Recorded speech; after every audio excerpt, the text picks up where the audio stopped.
Pak Randy, Pak Cepi, ini kan sebenarnya tadi kalau Bapak katakan undang-undang udah lengkap gitu ya. Tapi kalau Departemen Perhubungan nggak menjalankan tugas itu dan biasanya menjalankannya kalau kecelakaan aja.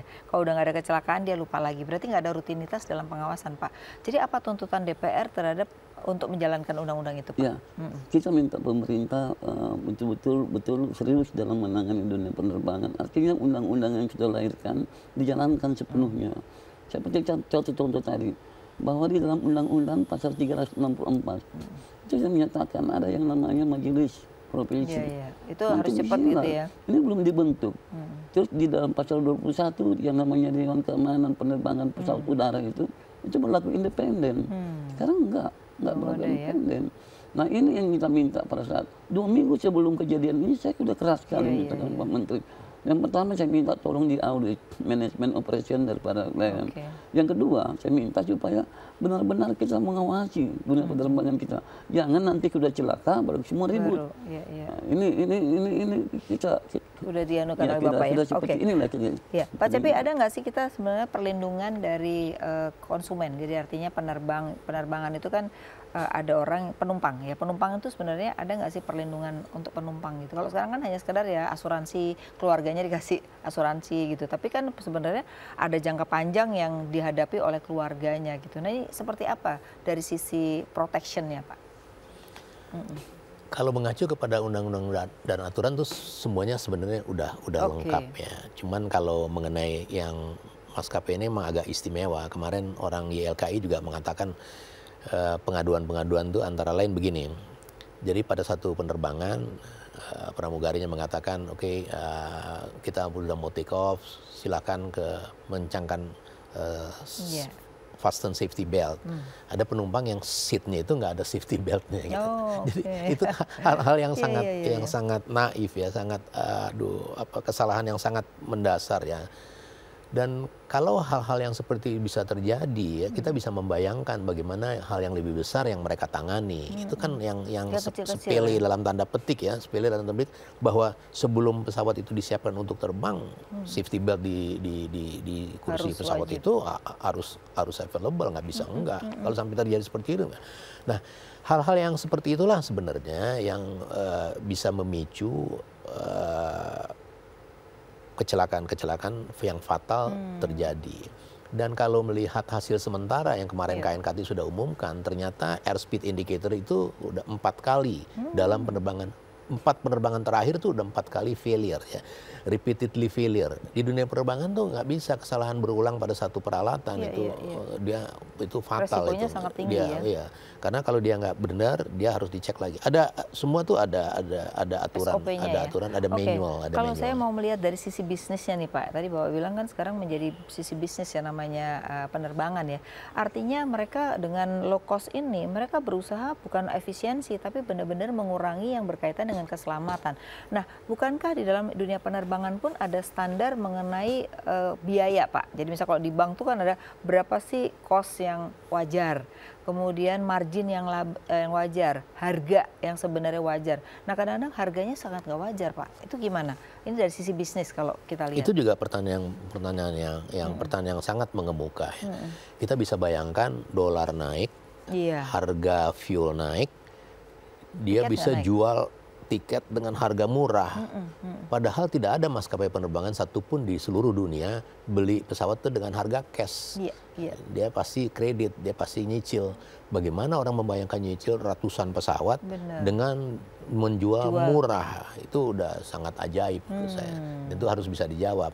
Tadi juga sudah dikatakan bahwa memang dari segi finance, dari segi finansial itu harusnya ada yearly report finansial sebuah maskapai penerbangan harusnya juga termasuk dari item yang harus diawasi sebenarnya. Sejauh mana dia mengelola secara proper aturan-aturan dalam konteks finansial. Nah itu menarik tuh Pak, apa yang disampaikan tadi terakhir bahwa sebenarnya laporan keuangan karena kalau Garuda kan udah go public jadi terpaksa harus melakukan. Tapi kalau yang belum go public tidak melakukan secara standar. Sehingga masyarakat itu bisa mengetahui dari kinerja keuangan saja mana yang mereka korbankan begitu. Nah ini gimana Pak mengenai kinerja dari sisi keuangan kalau kita bicara bisnis? Saya pernah membedah itu yang namanya tarif low cost carrier. Sebenarnya tarif cost carrier itu tidak jauh beda dengan tarif-tarif yang normal. Tarif cost carrier itu karena mempergunakan manajemen subsidi silang, artinya tambah silang. Jadi umpamanya dari 100 seat ini ada 4 seat, dia jual 150.000 bertahap, 300, 500, bahkan melampaui 1 juta kalau tarifnya 1 juta. Sehingga ini ada subsidi silang.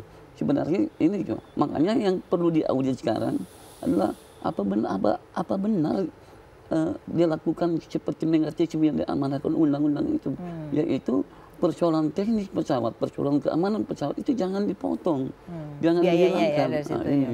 Ini yang kita tidak tahu sama sekali sekarang. Kan pemerintah yang berhak melakukan pemeriksaan ini hanya pemerintah, sebab itu amanah undang-undang. Kalau kami DPR tidak bisa melakukan.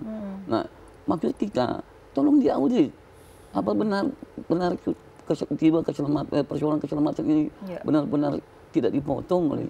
Tapi dalam undang-undang itu ada nggak sanksi bahwa ini harus ditutup kalau pada saat tertentu memang dia sudah mencelakakan orang dan ini kan berulang-ulang. Nah itu ada nggak Pak sanksi pada maskapai penerbangan apabila terus-menerus mengalami persoalan yang justru masalah keamanan? Saya kira kita berbicara, saya tidak mau lari dari undang-undang saja Bu. Jadi belum ada ya, artinya belum ada dalam undang-undang. Pak Cepi gimana dong kalau tidak ada sanksi terhadap penerbangan berarti ya abis gitu besok udah lupa lagi dong. Apalagi masyarakat kita kan gampang lupa Pak. Dan itu yang terjadi sekarang. Ya, setiap kecelakaan kita rame, ya 1-2 minggu selesai, nggak ada yang lagi ngomongin. Nanti ngomong lagi pada the next accident. Jadi tadi sudah saya sampaikan bahwa dalam dunia penerbangan itu harus ada 3 simpul yang bergulir, self discipline, close continuous monitoring, sama tindakan efek jerah sebagai law enforcement. Kalau ini tidak terjadi, maka sekali lagi itu juga membuka peluang terjadinya potensi terjadinya kecelakaan. Nah, sebagai contoh sederhana, Undang-Undang Nomor 1 2009 sudah mengamanatkan tentang majelis profesi, itu juga belum dibentuk misalnya. Itu alasannya contoh apa sederhana. Pak kalau yang majelis profesi belum dibentuk? Alasan? Saya nggak tahu alasannya kenapa, tetapi kan kita biasa itu berhadapan dengan administrasi di birokrasi yang seperti itu kan, undang-undang begini, kenyataan begitu, kemudian begini, kenyataan begitu. Tapi begitu terjadi di dunia penerbangan, yang terjadi seperti ini kemudian. Itu aja. Bukan berarti bahwa sudah lengkap itu tidak akan terjadi kecelakaan. Kecelakaan bisa terjadi. Tetapi dengan perangkat regulasi yang lengkap, yang relatif sudah lengkap dan mencukupi, dengan mekanisme pengawasan dan law enforcement, maka derajat kemungkinan terjadinya kecelakaan itu bisa ditekan seminimal mungkin. Lebih-lebih lagi di dalam dunia penerbangan itu ada regulasi dan prosedur yang memberikan banyak hal antisipasi apabila terjadi failure, itu apabila diikuti maka terjadi kecelakaan pun dia fatalitasnya itu rendah asal diikuti ya. Makanya dia ada normal procedures, ada emergency procedures, ada kalau manual. Kemarin sampai fatal gitu gimana Pak? Kok sampai fatal seperti itu? Ya nanti kita lihat hasil dari KNKT, kita akan lihat dan fenomena itu sudah terlihat sekarang. Bayangkan 4 penerbangan sebelumnya sudah terjadi failure peralatan yang sama. Penerbangan, bayangin.